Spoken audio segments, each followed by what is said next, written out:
we've got a very interesting tidbit of info related to Charles as well. This was a clip from an interview that Charles gave at an event hosted by Orbis 86. Shout out to Sonia who ran this panel talking to Charles, and she does great events. I went to one of her events in Toronto recently, and it was fantastic.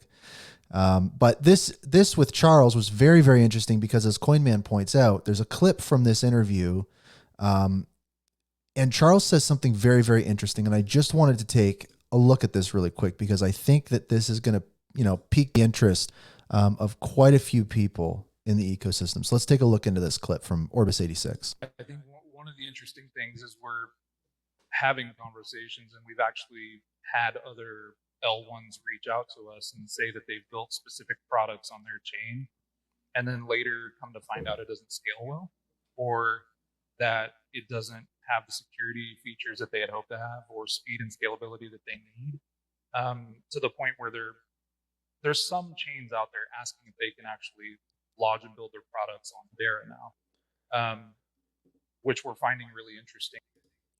And right there, the clip is a little quiet, but what Charles is saying is there are L1s that have built applications on their networks.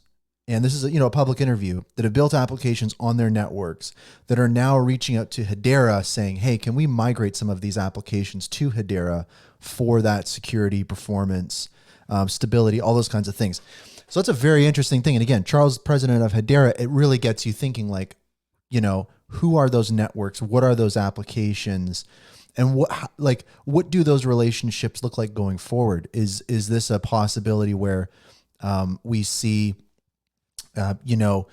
the relationship between Hedera and other L1s deepen further, right? Even just beyond DREC Alliance and all these other different groups that Hedera is a part of. Very interesting development.